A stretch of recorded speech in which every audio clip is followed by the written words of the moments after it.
Yo, yo, yo, Math by the Moon, back with another math video for you here. Today I'm going to focus on simple factoring strategy for my Algebra 1 kids. Over here on the side of my screen, you can see I have these polynomials that start with x squared. That's what we're going to focus on. They're going to be trinomials that start with just x squared. So let me share my screen with you, and we can talk about a few examples. First of all, we got to figure out what in the heck is factoring in the first place. So let me move my mug over here. Factoring is the opposite of multiplying. I know that you're familiar with multiplying by using the distributive property, right? Where you take that and distribute it through and get the two terms that are what you would get if you multiply the 3 times the binomial. Same thing here, you could distribute, and that's something we've done, where when you multiply, you distribute it to every term. The reversal of multiplying is dividing, well, factoring, right? So what we're trying to do is create an equivalent form for this expression so that, you know, what did it look like before you did the multiplication, before you did the distribution? So when you look at a binomial like this, we talked about GCF in a previous video. 3 and 15 both have a common factor of 3, so you could divide that out. Well, the one I want to work with you on today is when we've done the multiplication of a binomial times a binomial, right? So we have 4 terms all together, but then the 2 terms in the middle end up being like terms. So we end up with a trinomial that starts with x squared, right? So it starts with x squared. And then our next term would be minus 8x. And our next term would be a plus 3x, and that's actually where we get our like term. And then the last term would be a minus 24. And you guys know that this right here would total out to a negative 5x, which is the exact trinomial that I have over here. So now if we can try and blend these two things together, we might be able to figure out the connections that we have with this multiplication problem over here on the left and how it answers to be this trinomial. So if we look at the number on the end and the number in the middle, there's 2 relationships that stand out. 3 times negative 8 is negative 24. 3 plus negative 8 is negative 5. So when we factor a trinomial that starts with an x squared like this, there's a 1 in front of that x squared, there's no leading coefficient, what we look for would be 2 numbers that multiply to get this. They have to multiply to get the number on the end, but then those 2 numbers also have to add up to get this number right here. So let me go with a couple of examples. So yes, x squared minus 5x minus 24 really equals x plus 3 times x minus 8. This is horrible. I'm using my trackpad. I'm just trying to go quickly here. And the reason that it works that way is because 3 times negative 8 equals the negative 24, but 3 plus negative 8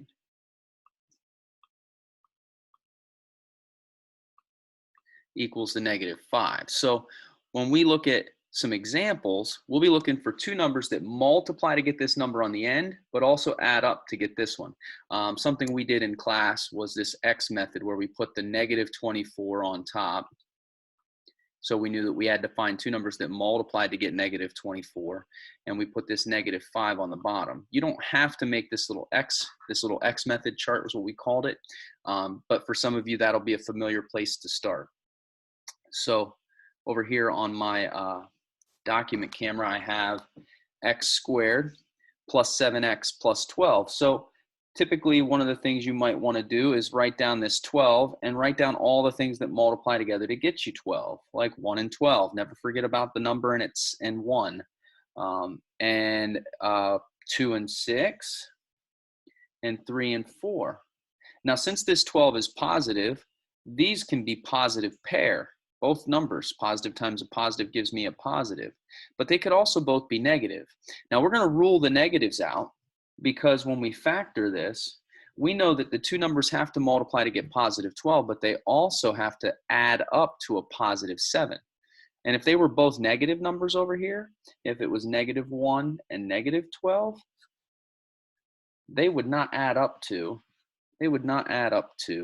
a -7, or a +7, excuse me. So we're going to be looking for the pair out of this list. None of the negatives are going to work here because they're always going to add up to some negative number that adds up to 7. 1 plus 12 is 13. 2 plus 6 is 8. And 3 plus 4 is 7. So I'm going to put the +3 and the +4 in here. Now this x squared plus 7x plus 12 is equal to x plus 3 times x plus 4. So some of these are going to come to you pretty quickly. You're going to say, oh, I know 12 is 3 and 4 and 2 and 6 and 3 plus 4 is 7. So I want to use 3 and 4. So this is really not a necessity for everybody. Let's do another example here.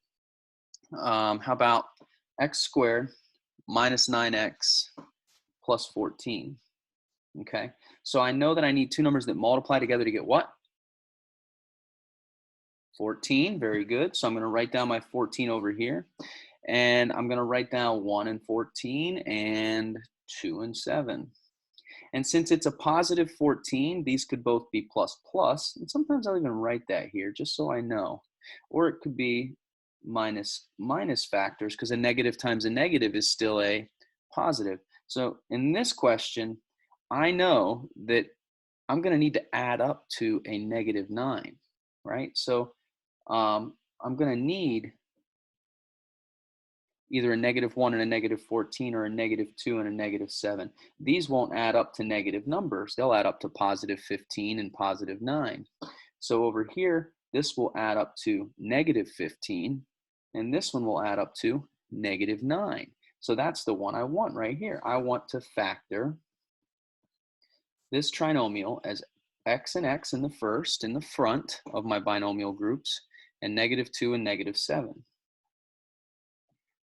And again, if I were to multiply this out, I'm going to get 4 terms, but they'll all end up adding, the 4 terms, the 2 in the middle will be -7x and -2x, and they'll combine to be -9x in the middle. So it will be equal.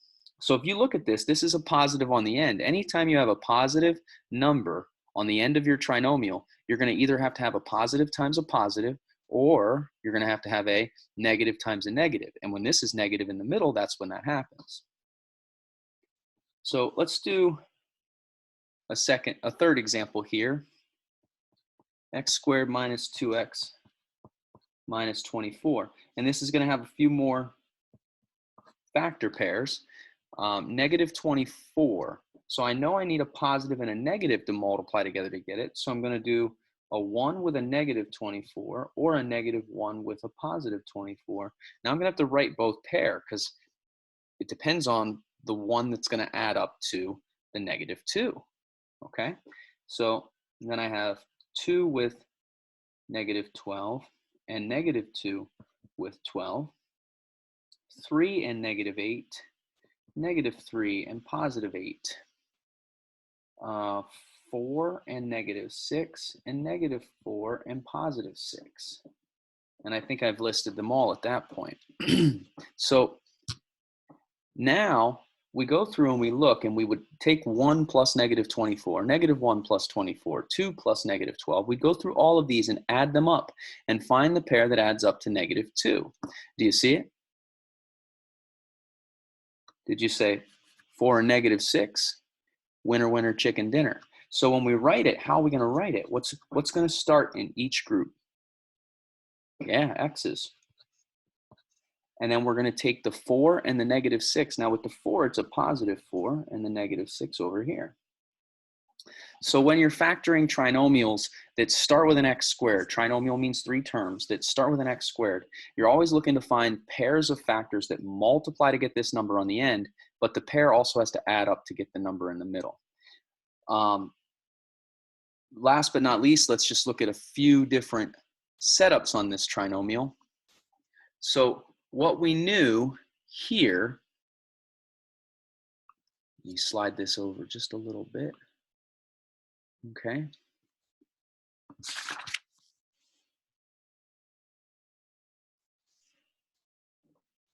A piece of paper here.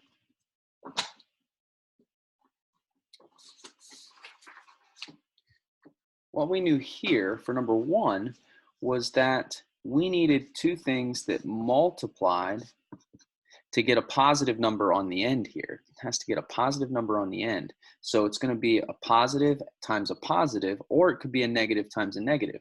Well, since this middle term has to add up to a positive, I know I'm going to want positive in there. And then we're just picking numbers that fill this blank in to multiply together and get whatever this C number is in such a way that it still adds up to B.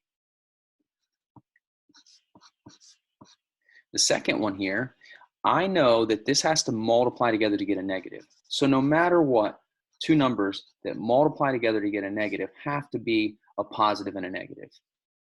Now the middle term is negative, so they have to add up to a negative. So the cool thing about this is that the two numbers here that go in here, we know that the negative number is actually going to be bigger than the positive number because it's going to have to add up to a negative.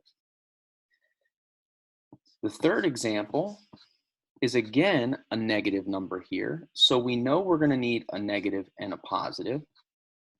And the numbers this time that we choose, the positive number has to be bigger because they're going to have to add up to some positive number. So this number would be the bigger number out of the bunch.